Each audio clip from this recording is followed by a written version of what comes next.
2026-এর এপ্রিলের প্রথমার্ধে সংসদ নির্বাচন, জাতির উদ্দেশ্যে ভাষণে জানালেন প্রধান উপদেষ্টা। পূর্ণাঙ্গ রোডম্যাপ দেবে নির্বাচন কমিশন।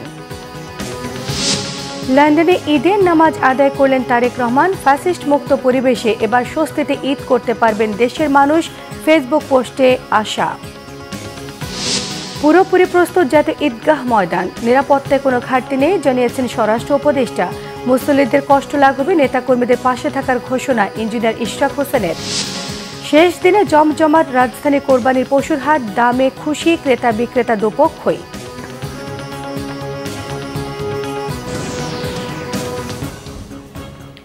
দেখছিলেন ক্রাউন সিমেন্ট সংবাদ শিরোনাম।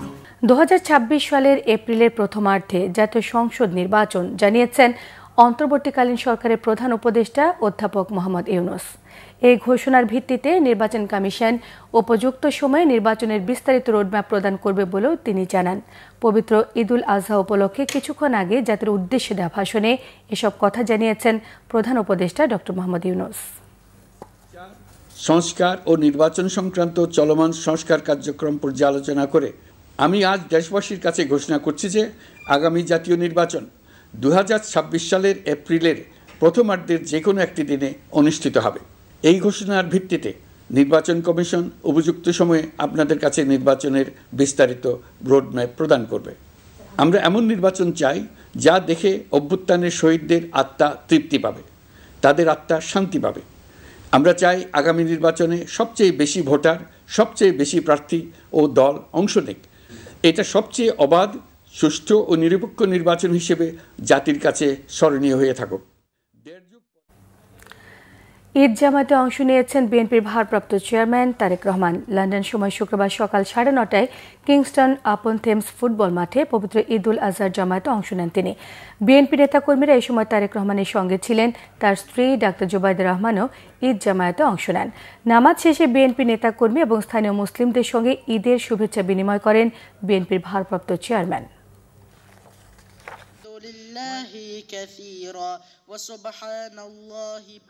لا إله إلا الله وحده كره الكافرون। দেশবাসী সহ সারা বিশ্বের মুসলমানদের ঈদ শুভেচ্ছা জানিয়েছেন তারেক রহমান। নিজের ভেরিফাইড ফেসবুক অ্যাকাউন্টে দেয়া পোস্টে বিএনপির ভারপ্রাপ্ত চেয়ারম্যান এই ঈদ শুভেচ্ছা জানান। বাংলাদেশ সহ সারা বিশ্বের মুসলমানদের আন্তরিক শুভেচ্ছা এবং মোবারকবাদ জানিয়ে পোস্টে তিনি লিখেন, ঈদুল আজহা সবার জীবনে বয়ে আনুক সুখ, শান্তি, সমৃদ্ধি, সমাজে সৃষ্টি হোক সম্প্রীতি এবং সৌহার্দ্যের মেলবন্ধন। বিএনপির ভারপ্রাপ্ত চেয়ারম্যান আরও লিখেন, বিদ্যমান অর্থনৈতিক পরিস্থিতিতে সবার পক্ষে ঈদের আনন্দ যথাযথভাবে উপভোগ করা কঠিন হবে। ঈদুল আজহার ত্যাগের মহিমা বর্ণনা করে তারেক রহমান তার পোস্টে লিখেন, ঈদুল আজহা ত্যাগের উৎসব। আল কোরআনে বলা হয়েছে, মাংস বা রক্ত কোনোটাই আল্লাহর কাছে পৌঁছায় না, পৌঁছায় বান্দার মনের পবিত্র ইচ্ছে। মানুষ আল্লাহর নৈকট্য লাভের জন্য পশু কোরবানি দেয়। তারেক রহমান আরও লিখেন, দেশের জনগণ 1.5 দশক ধরে ফ্যাসিবাদের এক কঠিন সময় পার করছে। গত 5 আগস্টে ফ্যাসিবাদী চক্রের পতনের পর দেশে কিছুটা স্বস্তির পরিবেশে এবার মানুষ ঈদুল আজহা উদযাপন করবেন। ফ্যাসিবাদী আমলে তাবেদার অপশক্তির অবৈধ ক্ষমতা লোভের কারণে রাষ্ট্র ও সমাজের নীতি, নৈতিকতা, ধর্মীয় ও সামাজিক মূল্যবোধের চূড়ান্ত অবক্ষয় ঘটে। এখন সকলে মিলে বর্তমান পরিবর্তিত পরিস্থিতিতে শান্তি, সম্প্রীতি, উন্নত নৈতিকতা এবং পাহাড়সম বৈষম্য দূরীভূত করতে জনগণের ইচ্ছের প্রতিফলন ঘটাতে হবে। বিএনপির সিনিয়র যুগ্ম মহাসচিব অ্যাডভোকেট রুহুল কবির রিজভী বলেছেন, এই ঈদেও মানুষের মন থেকে চুরি ডাকাতির আতঙ্ক দূর হচ্ছে না। মানুষকে নিরাপদ এবং শঙ্কামুক্ত করতে সরকারের ব্যাপক ভিত্তিক উদ্যোগ নেই। শুক্রবার নয়াপল্টন দলীয় কার্যালয়ের সংবাদ সম্মেলনে তিনি বলেন, এবারে ঈদুল আজহা ফ্যাসিস্ট মুক্ত পরিবেশে অনুষ্ঠিত হচ্ছে। বর্তমানে মানুষ আশা করেছিল এই অন্তর্বর্তী সরকারের আমলে শান্তিতে থাকবে এবং ভোগান্তি কমবে, কিন্তু এবারের ঈদেও গত 3 দিন ধরে ঢাকা রাজধানী থেকে ছেড়ে যাওয়া যাত্রীবাহী গাড়িগুলো গন্তব্যে পৌঁছতে 5 থেকে 10 ঘন্টা বিলম্ব হচ্ছে। মহাসড়কেই দীর্ঘ সময় ধরে যানবাহন আটকে আছে। এ এক চরম দুর্ভোগ। এর উপর চলছে অতিরিক্ত ভাড়া আদায়। তিনি বলেন, বাংলাদেশের গণতন্ত্রের জন্য একটি নিরাপদ এবং শান্তিপূর্ণ স্থান গড়ে তুলতে হলে আইন শৃঙ্খলা পরিস্থিতির উন্নতি অতীব জরুরি। মব ভায়োলেন্সের মাত্রা কোনোভাবেই কমছে না। সংবাদপত্রের তথ্য অনুযায়ী ফ্যাসিবাদের শেষ বছরের তুলনায় অপরাধ বেড়েছে 6.16%। এই ঈদেও মানুষের মন থেকে চুরি ডাকাতির আতঙ্ক দূর হচ্ছে না। মানুষকে নিরাপদ ও শঙ্কামুক্ত করতে সরকারের ব্যাপক ভিত্তিক উদ্যোগ নেই। বাংলাদেশ জাতীয়তাবাদী দল দ্রুত জনগণের নিরাপত্তা নিশ্চিত করার দাবি জানাচ্ছে। বাংলাদেশের ঈদের আগের দিনেও রাজধানীর bus terminal, railway station, launch ঘাটে ঘরমুখো মানুষের ভিড়। মহাসড়কে যানজট থাকলেও এবারে ঈদ যাত্রার স্বস্তির দাবি স্থানীয় সরকার মন্ত্রণালয়ের উপদেষ্টার। ট্রেন যাত্রায় শিডিউল ভাঙার অভিযোগ, আর এবারে নৌপথে ঈদ যাত্রা স্বস্তির। সদরঘাট লঞ্চ টার্মিনাল পরিদর্শন শেষে জানিয়েছেন স্বরাষ্ট্র উপদেষ্টা জাহাঙ্গীর আলম চৌধুরী। নাবিল জাহাঙ্গীরের রিপোর্ট। শুক্রবার সকাল থেকেই মহাখালী বাস টার্মিনালে ঘরমুখো মানুষের ঢল। এদিন বাস টার্মিনালটি পরিদর্শন করেন স্থানীয় সরকার মন্ত্রণালয়ের উপদেষ্টা আসিফ মাহমুদ সজীব ভুইয়া। বলেন, সড়কের পাশে কোথাও কোথাও পশুর হাট বসায়, কয়েকটি সড়কে যানজট থাকলেও মানুষের ভোগান্তি কমাতে কাজ করছে সরকার। আমরা চেষ্টা করে যাচ্ছি, বিআরটিএ, সিটি কর্পোরেশন সকলের মোবাইল টিমগুলো কার্যকর আছে এবং এখানে অনেকে অনেক ধরনের লুপহোল ব্যবহার করে। ওই আপনি যতই চেষ্টা করেন চোর চুরি করার কোনো না কোনো উপায় বের করে নেয়। তারপরে আমাদের চেষ্টার কোনো কমতি নেই এবং আমাদের নাগরিকদের প্রতি আহ্বান থাকবে যে কোনো রুটে যদি ভাড়া বেশি নেওয়া হয় আপনারাও সেটার প্রতিবাদ করবেন, ভাড়া বেশি দেবেন না এবং সংশ্লিষ্ট কর্তৃপক্ষকে জানাবেন। ঈদের আগের দিন কমলাপুর রেল স্টেশনে ছিল বাড়ি ফেরা মানুষের উপচে পড়া ঢল। তবে সকাল থেকেই ট্রেনের শিডিউল বিপর্যয়ের অভিযোগ ছিল যাত্রীদের। আমাদের ট্রেন 6:30টায় ছিল, আমরা এখন অপেক্ষায় আছি। ট্রেনটা লেট হয়েছে, 9:40-এ ছাড়বে। সম্ভাব্য টাইম এখনো বলে নাই যে আদেও আসবে কিনা। খুবই বাজে এক্সপেরিয়েন্স, খুবই বাজে। লাইফে ফার্স্ট টাইম ট্রেনে করে যাচ্ছি, খুবই বাজে এক্সপেরিয়েন্স। বাসের টিকিট নাই, বাসের যানজট রাস্তায় বেশি, ট্রেনে একটু রিল্যাক্স আছে আর কি। ঈদের আগের দিন সড়ক পথের যানজট এড়াতে লঞ্চে করে বাড়ি ফিরছেন দক্ষিণাঞ্চলের অনেকেই। আলহামদুলিল্লাহ খুবই ভালোই লাগতেছে, সবাই একসাথে যাইতেছি, আনন্দই লাগতেছে। যাত্রাটা কই যাইতাছি ভালোই হয়েছে, মানে বাস ভাড়া বেশি, ওই আমরা যেতে জায়গা তনুচ্ছি ওই জায়গায় আর কি অসুবিধা হচ্ছে উত্তরকালে, এরপর রোড ফাঁকা হয়েছে, গাড়ি পাই না, ভাড়া ডাবল, এই জন্য আমরা লঞ্চ আইছি। সকালে সদরঘাট লঞ্চ টার্মিনাল পরিদর্শন শেষে যারা লঞ্চ ছাড়তে দেরি করছে তাদের বিরুদ্ধে ব্যবস্থা নিতে সংশ্লিষ্টদের প্রতি নির্দেশনা দেন স্বরাষ্ট্র উপদেষ্টা। অনেক সময় আছে 2-1টা লঞ্চ একটু দেরি হচ্ছে, ওই যেহেতু টাইমের আগেই হয়তো তারা বলেছে 12টার সময় ছাড়বে, কিন্তু এর আগেই লঞ্চ ভরে গেছে, এই জন্য কিছু হচ্ছে। বাট যাত্রীদের ওইরকম কোনো হয়রানি হচ্ছে না। আর কিছু কিছু আছে যেহেতু কতগুলি লঞ্চ এখনও ফিরে আসে নাই, যেহেতু এখান থেকে দেখা গেছে 824টা গেছে, আর ফিরে আসছে মাত্র 600, আরও 200 লঞ্চ যারা ফিরে আসবে, এগুলি ফিরে আসলে এগুলি যখন যাবে আল্লাহ দিলে যাত্রীদের কোনো অসুবিধা হবে না যাওয়ার জন্য। ঈদযাত্রার শেষ মুহূর্তে এসে কিছুটা ভোগান্তি কিংবা বিলম্বে পড়তে হলেও শেষ পর্যন্ত বাড়ি ফিরতে পারছেন ভেবেই আনন্দিত সবাই। নাবিল জাহাঙ্গীর, বাংলা ভিশন, ঢাকা। কাল পবিত্র ঈদ উল আজহা। রাজধানীতে সকাল 7:30টায় ঈদের প্রধান জামাত অনুষ্ঠিত হবে জাতীয় ঈদগাহ ময়দানে। জাতীয় ঈদগাহে প্রধান জামাতকে ঘিরে সব ধরনের প্রস্তুতি নেওয়া হয়েছে বলে জানিয়েছেন ডিএমপি কমিশনার। স্বরাষ্ট্র উপদেষ্টা জাহাঙ্গীর আলম চৌধুরী বলেছেন, ঈদ উপলক্ষে পুরো দেশে পর্যাপ্ত নিরাপত্তা ব্যবস্থা নেওয়া হয়েছে। এদিকে জাতীয় ঈদগাহ মাঠ পরিদর্শন করে ইশরাক হোসেন বলেছেন, মুসল্লিদের যাতে কোনো কষ্ট না হয় সেজন্য মাঠে থাকবেন তারা। রিপোর্ট করছেন ইমরুল কায়েস। ঈদ উল আজহার প্রধান জামাত উপলক্ষে জাতীয় ঈদগাহ ময়দানে এরই মধ্যে শেষ হয়েছে সব ধরনের প্রস্তুতি। এখন অপেক্ষা শুধু ঈদ জামাত অনুষ্ঠানের। জাতীয় ঈদগাহ ময়দানের সব শেষ অবস্থা দেখতে যান ঢাকা মহানগর পুলিশের কমিশনার শেখ সাজ্জাদ আলী। মাঠ পরিদর্শন করে তিনি বলেন, প্রধান জামাতকে ঘিরে পর্যাপ্ত নিরাপত্তা ব্যবস্থা নেওয়া হয়েছে। জাতীয় ঈদগাহ ময়দান ও আশেপাশের এলাকায় ইতিমধ্যেই সিসি ক্যামেরা স্থাপন করা হয়েছে এবং ঈদগাহ ময়দানে স্থাপিত অস্থায়ী পুলিশ কন্ট্রোল রুম থেকে নিরাপত্তা ব্যবস্থা সার্বক্ষণিকভাবে পর্যবেক্ষণ করা হচ্ছে। নিরাপত্তা প্রদানে নিয়োজিত অন্যান্য আইনশৃঙ্খলা বাহিনী ও গোয়েন্দা সংস্থাগুলোর সঙ্গে সার্বক্ষণিক সমন্বয় করে প্রয়োজনীয় ব্যবস্থা গ্রহণ করা হচ্ছে। এরপর জাতীয় ঈদগাহ মাঠ পরিদর্শন করেন স্বরাষ্ট্র উপদেষ্টা অবসরপ্রাপ্ত লেফটেন্যান্ট জেনারেল জাহাঙ্গীর আলম। সারা দেশের মানুষ উৎসবমুখর ঈদ উদযাপন করতে পারবে বলে আশা তার।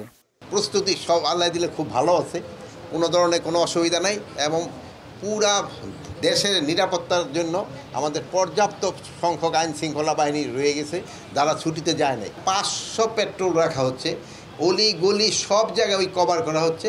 এবং এই ক্ষেত্রে আমি আপনাদেরও সহযোগিতা কামনা করব। যদি কোথাও কোনো ধরনের কোনো ইনফরমেশন পান আপনারা নিকটবর্তী থানার সাথে সাথে জানাবেন, আমরা অবশ্যই ব্যবস্থা নিব। এদিকে জাতীয় ঈদগাহ মাঠের প্রস্তুতি ঘুরে দেখেন বিএনপি নেতা ইশরাক হোসেন। পরে সাংবাদিকদের সঙ্গে কথা বলেন তিনি। আমি এখানে ঢাকা দক্ষিণ সিটি কর্পোরেশনের নির্বাচিত এবং সর্বোচ্চ আদালতের রায়ে পরে ঘোষিত মেয়র হিসেবেই এখানে এসেছি। কালকে থেকেও মাঠে থাকব। যারা পরিচ্ছন্ন কর্মী থাকবে তাদের সাথে আমাদের ঈদের দরকার নেই, যারা যেহেতু আমাদের জন্য কষ্ট করতে পারে আমরাও তাদের সাথে থাকবো ইনশাল্লাহ। তো সেই পরিপ্রেক্ষিতে আজকে আমি এখানে এসেছি, পরিদর্শন করলাম। তো আমার কাছে মনে হয়েছে যে যথেষ্ট নিরাপত্তা বলয় ইতিমধ্যে আমি দেখতে পেয়েছি এবং একটা বৃষ্টি হওয়ার যেহেতু ঝুঁকি ছিল, আমাকে কর্মকর্তাবৃন্দরা জানিয়েছেন যে এখানে সেই ধরনের ব্যবস্থা নেওয়া হয়েছে যাতে বৃষ্টি হলেও আমাদের যারা নামাজ পড়বেন তাদের যাতে কোনো মুসল্লিদের কোনো সমস্যা তৈরি না হয়। ঢাকা দক্ষিণ সিটি কর্পোরেশন এলাকার বাসিন্দা, কর্মকর্তা কর্মচারী এবং আইনশৃঙ্খলা বাহিনীর সদস্যদের অগ্রিম ঈদের শুভেচ্ছা জানান ইশরাক হোসেন। ইমরুল কায়েস, বাংলা ভিশন, ঢাকা। কোনো প্রশাসক বা উপদেষ্টাকে ঢাকা সিটি কর্পোরেশনে বসতে দেওয়া হবে না, হুঁশিয়ারি বিএনপি নেতা ইশরাক হোসেনের। বলেছেন, কয়েকজন উপদেষ্টা পদত্যাগ না করলে সুষ্ঠু নির্বাচন সম্ভব হবে না। রাজধানীর জাতীয় ঈদগাহ মাঠ পরিদর্শন করে এসব কথা বলেন ইশরাক হোসেন। নির্বাহী বিভাগের একটি পক্ষ, আমি এখন সরাসরি নাম না বললেও আপনারাও ভালো করে জানেন, একজন উপদেষ্টা এবং তার সাথে কতিপয় আরও কিছু উপদেষ্টা এবং আরও কিছু তারা অভ্যন্তরীণ ইনার ক্যাবিনেট রয়েছে, তারা মিলে যে কোনোভাবেই ইশরাক হোসেনকে বসতে দেওয়া যাবে না। হ্যাঁ, আমি বসতে পারতাম যদি আমি তাদের সাথে কোনো না কোনো একটা আলাপ আলোচনায় বসে কম্প্রোমাইজে যেতাম, যেটার সম্ভাবনাও আমার কাছে নিয়ে আসা হয়েছিল। স্পষ্ট বলে দিয়েছি, এই ধরনের শপথ আমার বাসার সামনে এসে নিচে দাঁড়ায় থাকলেও আমি পড়ব না। আমি দেশ, জনগণ, আমার দলের সাথে আমি বেইমানি করব না। অতএব যেটা নিয়ম সেটা আইনিভাবে প্রতিষ্ঠিত হয়েছে, সেটাকে দিতে তাদের অসুবিধাটা কোথায়? এমন তো হতে পারতো আমি ওখানে নিয়ে 1 ঘন্টার পরে আমি নিজেই ছেড়ে দিতাম, হতে পারতো। আমরা তো 3 জন উপদেষ্টা ক্যাটাগরিক্যালি, খলিলুর রহমান, আসিফ মাহমুদ, সজীব ভুইয়া এবং মাহফুজ আলম, লিখিতভাবে দিয়ে আসা হয়েছে মাননীয় প্রধান উপদেষ্টা বরাবর যে তাদেরকে অপসারণ করতে হবে, তাদেরকে পদত্যাগ করতে হবে। অতএব তারা থাকা অবস্থায় কি নির্বাচনে বিএনপি যাবে কি না সেটাও তো আপনাদের বিবেচনায় নিতে হবে, কারণ আমরা তো পদত্যাগ জানিয়েছি। আর যার পদত্যাগ না, আমি মনে করি যে বিএনপি নির্বাচনের জন্য আন্দোলন করছে, বিএনপি অবশ্যই নির্বাচনে যাবে, তারা পদে থাকতে পারবে না। ঈদের দিন রাজধানী ঢাকায় উল্লেখযোগ্য বৃষ্টিপাতের কোনো সম্ভাবনা নেই। সেই সঙ্গে সামগ্রিকভাবে দেশের আবহাওয়া প্রধানত শুষ্ক থাকবে বলে জানিয়েছে আবহাওয়া অফিস। আবহাওয়ার পূর্বাভাসে বলা হয়েছে, ঈদের দিন ঢাকা বিভাগের পূর্বাঞ্চল, সিলেট এবং চট্টগ্রাম বিভাগের কিছু এলাকায় হালকা বৃষ্টি হতে পারে, তবে দেশের বেশিরভাগ জায়গায় আবহাওয়া শুষ্ক এবং গরম থাকবে। আগামী 1 সপ্তাহে দেশে কোনো ধরনের লঘুচাপের সম্ভাবনা নেই বলে জানানো হয়েছে পূর্বাভাসে। 10 তারিখ পর্যন্ত আমরা আশা করছি যে সারা দেশেই সামগ্রিকভাবে আবহাওয়ার অবস্থা ভালো থাকতে পারে। তবে যেহেতু বাতাসে জলীয় বাষ্পের পরিমাণ বেশি, মানুষের মধ্যে একটা ভ্যাপসা গরম অনুভূতি থাকতে পারে। আর এছাড়া আপনার খুলনা বিভাগ, রাজশাহী বিভাগের এসব জায়গায় বিক্ষিপ্তভাবে কিছু কিছু জায়গাতে মৃদু ধরনের তাপপ্রবাহ বয়ে যেতে পারে। শেষ মুহূর্তে চলছে গরুর হাটের বেচাকেনা। কোথাও হাটে গরু প্রায় শেষ, আবার কোথাও এখনো রয়েছে পর্যাপ্ত মজুদ। বিক্রেতারা বলছেন তুলনামূলকভাবে এবার গরুর দাম কম। ক্রেতারাও স্বীকার করছেন এবার দাম যৌক্তিক পর্যায়ে রয়েছে, তবে মাঝারি আকারের গরুর চাহিদা সবচেয়ে বেশি। সাইদুল ইসলামের তোলা ছবিতে ওবায়দুল্লাহ মামুনের প্রতিবেদন। রাত পোহালেই পবিত্র ঈদুল আজহা বা কোরবানির ঈদ, তাই কোরবানির হাটে চলছে শেষ মুহূর্তের বেচাকেনা। এখনও দেশের বিভিন্ন প্রান্ত থেকে হাটে ঢুকছে কোরবানির পশু। অনেক ইজারাদারের লোকেরা আবার হাটে জোরপূর্বক গরুর গাড়ি ঢুকাচ্ছেন। বৃহস্পতিবার সারাদিন রাজধানীর বিভিন্ন এলাকায় বৃষ্টির কারণে ব্যাপারীরা কিছুটা শঙ্কায় ভোগেন, ফলে দুপুরের পর থেকেই স্বল্প লাভে গরু বিক্রি করতে শুরু করেন তারা, যে কারণে শুক্রবার সকালের আগেই অধিকাংশ গরুর হাটে ভালো বিক্রি হয়েছে। আবার ভিন্ন চিত্র দেখা গেছে রাজধানীর বাইরে ঘাটারচরে মিলেনিয়াম সিটিতে। সারি সারি এখনো বাধা আছে অসংখ্য পশু, শেষ মুহূর্তে বেশি দামের আশায় গরু ছাড়ছেন না অনেক ব্যাপারী। আরেকবারের তুলনায় এবারকার বাজার খুবই কম, মানে আমি 32টা গরু আনছিলাম রাজশাহী থেকে, 32টার মধ্যে 4টা আছে, এখন আবার 2টা বেচলাম। কালকে আসরের আগ পর্যন্ত বাজার অনেক কম ছিল, আসরের পরে বাজারটা খুব বাড়ছে। গরু বেশি টানছে, আপনার 1 থেকে 1.5 লাখের ভিতরে এই গরুটা বেশি চলছে। অনেকে বলছেন গতবারের তুলনায় গরুর দাম এবার কম, আর ক্রেতারা বলছেন কুরবানির পশুর দাম নাগালই রয়েছে। তাছাড়াও গত কয়েকদিনের টানা বৃষ্টির কারণেও কোরবানির পশু কেনাবেচায় কিছুটা স্থবিরতা দেখা যায়। 2টা লাল ষাঁড় কিনলাম, পছন্দ হয়েছে, দাম মোটামুটি ভালো। প্রতি বছরের সাথে দাম মোটামুটি নিয়ন্ত্রণে আছে, বুঝছেন না, ভালো। এবার গরুর দাম অতটা বেশি না, মোটামুটি আর মিডিয়াম ভালো দামের মধ্যে আছে, অত বেশিও না কমও না, বাজার দর ঠিক আছে। দরদামও ভালো, সব দিকে ভালো। নবমী হাটে অনেক ভালো, গরু পুরা হাট দেখলাম, অনেক ভালো হাট, বাজারও ভালো। তো ছোট গরুর চাহিদা একটু বেশি, বড় গরুর চাহিদা একটু কম আর কি। হাটের 3 ভাগের 2 ভাগ গরু বিক্রি হচ্ছে দাবি করে সংশ্লিষ্টরা বলছেন এখনো পর্যাপ্ত গরু রয়েছে। মাঠের 3 ভাগের 2 ভাগের উপরে গরু শেষ হয়ে গেছে আলহামদুলিল্লাহ। এবং হচ্ছে যেহেতু বললাম বারবার যে চ্যালেঞ্জ স্বরূপ ছিল, হচ্ছে বিক্রি প্রায় এখনও ওরকমভাবে বলা যায় না, তো প্রায় 10-এর উপরে আমাদের গরু সেল হয়ে গেছে। ঢাকার 2 সিটি কর্পোরেশনে এবার 21টি স্থানে কোরবানির পশুর হাট বসেছে। ওবায়দুল্লাহ মামুন, বাংলা ভিশন, ঢাকা। রাত পোহালেই পবিত্র ঈদ উল আজহা। কোরবানির পশুর প্রস্তুতির পাশাপাশি দেশজুড়ে সরগরম হয়ে উঠেছে গরম মশলা এবং সবজির বাজার। রাজধানীর কারওয়ান বাজার সহ বড় পাইকারি বাজারগুলোতে মশলা বেচাকেনা এখন জমজমাট। ঈদকে কেন্দ্র করে কোনো মুদি পণ্যের দাম বাড়েনি দাবি ব্যবসায়ীদের। লিটন খানের ক্যামেরায় আসমা আক্তার, নূপুরের রিপোর্ট। কোরবানির ঈদের আগে মাংস রান্নায় দরকারি মশলার দাম বাড়া নিয়মিত বিষয় হলেও এবারের চিত্র ভিন্ন। 2-1টির দাম বাড়লেও অধিকাংশ মশলার দামই অপরিবর্তিত। প্রতি কেজি জিরা বিক্রি হচ্ছে 650 থেকে 700 টাকা, এলাচ কেজি 4.5 থেকে 5.5 টাকা, দারুচিনি 550, লবঙ্গ 1400, গোলমরিচ 1200, জয়ত্রী 2600 টাকা, কিশমিশ 600 টাকা, কাঠবাদাম 1200 টাকা, কাজু বাদাম 1700 টাকা, গুঁড়ামরিচ 360 টাকা এবং হলুদ 350 টাকা কেজি। এলাচের দাম বাড়ছে যে 7-8 মাস আগে, অনেকে তো কিনে নাই, এই কারণে জানে না, তার কারণে সাধারণ কাস্টমাররা মনে করে যে মশলার দাম বাড়তি। এখন এই বিগত সময়ে অনেক চড়া দামে কিনতে হয়েছে, এখন সবই কিনছি অল্প অল্প করে। আমার জন্য যদিও কষ্ট হচ্ছে, তারপরে অনেক কম আছে, নিয়ন্ত্রণের মধ্যে আছে আর কি, খুব বেশি না, স্বাভাবিক যা বাজার সেরকমই আছে। ঈদ উল আজহা উপলক্ষে মশলার কোনো জিনিসের দাম বাড়ে না। এলাচ, দারচিনি, লবঙ্গ এগুলা 2-3 মাস আগে দাম যা ছিল তাই আছে। কাউরান বাজারে 55 টাকা কেজি দরে বিক্রি হচ্ছে দেশি পেঁয়াজ, 180 টাকা চায়না আদা রসুন আর দেশি আদা রসুন 120 টাকা কেজি দরে বিক্রি হচ্ছে। বেড়েছে শসা, লেবু আর টমেটোর দাম। যেমন শসা, গাজর সবসময় দাম একটু বাড়তে থাকে, এই বিজার দাম বেশি। আজকের বাজারে 100 টাকা 120 টাকা ভালো মানেরটা, আর অন্য সবজি 40 টাকা 50 টাকা 60 টাকা আছে দাম। সবজির দাম মোটামুটি ভালো, রিজনেবল, সবকিছুর দাম একটু কমে আজকে। পেঁয়াজ 55 টাকা কেজি, রসুন 180 টাকা কেজি, গত সপ্তাহে যা ছিল এ সপ্তাহে তাই আছে। মুদি পণ্যের দাম অপরিবর্তিত, কিছুটা কমেছে চালের দাম। বর্তমানে 28 চাউল 60 টাকা, নতুনটা নিলে 56 টাকা, মিনিকেট নিলে 80 টাকা পুরান চাউল, নতুন চাউল নিলে 76 টাকা 75 টাকা পরে। ঈদকে কেন্দ্র করে কোনো কিছুর দাম বাড়ে নাই, সব কিছু ভালো আছে, হাতের নাগালে আছে, ক্রেতারাও শান্তি, আমরা বিক্রি করেও শান্তি।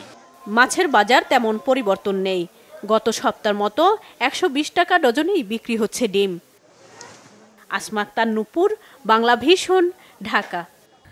জাতীয় নাগরিক পার্টি এনসিপির কেন্দ্রীয় যুগ্ম সদস্য সচিব SM শাহরিয়ার অভিযোগ করেছেন, ম্যাপ অনুযায়ী ধোলাইখাল পশুর হাট না বসানোয় দয়াগঞ্জ থেকে সদরঘাট সহ দক্ষিণ সিটির পুরান ঢাকা অঞ্চলে যানজটের সৃষ্টি হয়েছে। শুক্রবার ঈদের কর্মসূচি নিয়ে এনসিপির জরুরি সংবাদ সম্মেলনে এ অভিযোগ করেন তিনি। জনভোগান্তির জন্য দক্ষিণ সিটি কর্পোরেশনের গাফিলতিকে দায়ী করেন তিনি। একই সঙ্গে কমলাপুরে অবৈধভাবে রাস্তার উপর গরুর হাট বসানোরও অভিযোগ করেছেন তিনি। শুধু মূল্য নির্ধারণ করেই সরকার চামড়া সংরক্ষণের দায় এড়াতে পারে না উল্লেখ করে চামড়া সংগ্রহ এবং সংরক্ষণের জন্য ওয়ার্ড ভিত্তিক কেন্দ্র স্থাপনের দাবি জানান তিনি। দ্রুত বর্জ্য অপসারণে আরও জোরালো ভূমিকা রাখার আহ্বান তার। ঈদের ছুটিতে রাজধানী যেন অপরাধ প্রবণ এলাকা না হয়ে ওঠে সেজন্য প্রশাসনকে সঠিক ভূমিকা পালনের আহ্বান জানানো হয়েছে সংবাদ সম্মেলনে। সারা দেশে মসজিদ মাদ্রাসাগুলোতে লবণের সরবরাহ নিশ্চিত করা সহ অন্তর্বর্তী সরকারের নেওয়া বেশ কিছু উদ্যোগে এবার চামড়ার দাম ভালো থাকবে বলে প্রত্যাশা করছে কাঁচা চামড়া আড়তদার সমিতি। তবে 6 থেকে 8 ঘন্টার মধ্যে কোরবানির পশুর চামড়ায় লবণ দেওয়া নিশ্চিত করতে হবে। সংশ্লিষ্টদের ধারণা এবার কোরবানিও হবে কম। চামড়া কেনার জন্য ব্যাংক থেকে প্রয়োজনীয় টাকা না পাওয়া গেলেও চামড়া কেনার প্রস্তুতি রয়েছে তাদের। রিপোর্ট করছেন গোলাম মইনুল হাসান। গত কয়েক বছর কুরবানির পশুর চামড়ার ভালো দাম মেলেনি। হতাশা থেকে ফেলে দেওয়ার মতো ঘটনা ঘটেছে। এমন বাস্তবতা এবছর কিছুটা বাড়িয়ে ঢাকায় গরুর সর্বনিম্ন কাঁচা চামড়ার দাম 1350 টাকা আর ঢাকার বাইরে 1150 টাকা নির্ধারণ করে দিয়েছে সরকার। আসলে গতবারের চেয়ে আমার মনে হয় সংগ্রহ কিছুটা কম হবে এবার রাজনৈতিক প্রেক্ষাপটে। অ্যাকচুয়ালি দেশের যে এখন তো আর এমপি টেমপি কেউ নাই। আগে এমপিরা বিভিন্ন ধরনের চেয়ারম্যানরা, উপজেলার চেয়ারম্যানরা, মেয়ররা বিভিন্নভাবে অনেক বেশি কোরবানি দিত। যে ব্যবসা হচ্ছে কাঁচা চামড়ার, সেটা কিন্তু আপনার একবারে ক্যাশ ভিত্তিক আপনার হচ্ছে এবং কিছু ভালো ক্লায়েন্টের সাথে রিলেশনের ভিত্তিতে ক্রেডিট থাকছে, আবার ঈদের পূর্বে এটা আপনার পরিশোধ করে দিচ্ছে। কাঁচা চামড়া সংরক্ষণে গুরুত্ব দিয়ে এবছর মাদ্রাসা, এতিমখানা ও বিল্লা বোর্ডিং সহ বিভিন্ন প্রতিষ্ঠানে বিনামূল্যে 30,000 টন লবণ সরবরাহ করেছে সরকার। এটা গ্রামগঞ্জে যেটা মসজিদ, মাদ্রাসা, এতিমখানা, বিল্লা বোর্ডিং সরকার 30,000 মেট্রিক টন লবণ দিয়েছে। এটা অনেকই ভালো এবং সরকারকে আমি ধন্যবাদ জানাই। এটাতে হয়তো চামড়াগুলো রক্ষা পেয়ে যায়, চামড়াগুলো অন্তত মাঠ পর্যায়ে চামড়াগুলো নষ্ট হবে না। যে অদক্ষ শ্রমিক দিয়ে যে চামড়াটা ছাড়ানো হয় সেখানে প্রচুর লেসকাট প্লেকার্ড হয়, এর কারণে কিন্তু এই চামড়ার যে গুণগত মান সেটা নষ্ট হয়। আরেকটু হলো যে এই যে সঠিক সময় চামড়াটা আপনার বিক্রি করে দেওয়া বা মসজিদ মাদ্রাসা দান করা, সেটা যে না করার কারণে কিন্তু আপনার চামড়া নষ্ট হয়। দেশে কাঁচা চামড়ার চাহিদা না থাকলে প্রয়োজনীয় চামড়া রপ্তানি করা যাবে। চামড়া রপ্তানি সংক্রান্ত যে বিধিনিষেধ ছিল সেটি প্রত্যাহার করেছে সরকার। গোলাম মইনুল হাসান, বাংলা ভিশন, ঢাকা। গাইবান্ধার গোবিন্দগঞ্জে আলাদা 4টি সড়কে দুর্ঘটনায় মোটরসাইকেল আরোহী স্বামী স্ত্রী সহ 6 জন এবং ময়মনসিংহে বাবা ছেলে সহ 4 জন নিহত হয়েছে। গাইবান্ধার গোবিন্দগঞ্জে সকালে ঢাকা রংপুর মহাসড়কে শহরের থানা মোড়ে রইচুদ্দিন নামে একজন নিহত হয়। এদিকে বিকেলে পলাশবাড়ি গাইবান্ধা সড়কের ঢোলভাঙ্গা এলাকায় বাসের সঙ্গে অটোরিকশার সংঘর্ষে 3 জন যাত্রী নিহত হন। নিহতরা হচ্ছে অটো চালক পলাশবাড়ি উপজেলার নড়াইল গ্রামের গনি মিয়া, লিয়াকত আলী এবং ইবনুরুল। অপরদিকে গোবিন্দগঞ্জ দিনাজপুর আঞ্চলিক মহাসড়কের বোগদহ এলাকায় বাস চাপায় সিএনজি চালক এবং এক শিশু নিহত হয়। নিহতদের পরিচয় পাওয়া যায়নি বলে জানিয়েছে পুলিশ। এদিকে ময়মনসিংহের তারাকান্দায় বাস নিয়ন্ত্রণ হারিয়ে বাবা ছেলে সহ 4 জন নিহত হয়। পুলিশ জানায় সকালে ময়মনসিংহের তারাকান্দার পশ্চিম তালদিঘি ফকিরবাড়ি এলাকায় বাসটি নিয়ন্ত্রণ হারিয়ে সড়কের পাশে মসজিদে সজোরে ধাক্কা লাগে। ঘটনাস্থলেই বাবা ছেলে সহ 4 জন নিহত হন। আহত 12 জনকে ময়মনসিংহ মেডিকেল কলেজ হাসপাতালে ভর্তি করা হয়েছে। এই ছিল এখনকার মতো। পরের সংবাদ রাত 10:30টায়। 9টায় রয়েছে নিউজ 20। দেখার আমন্ত্রণ রইল। ধন্যবাদ।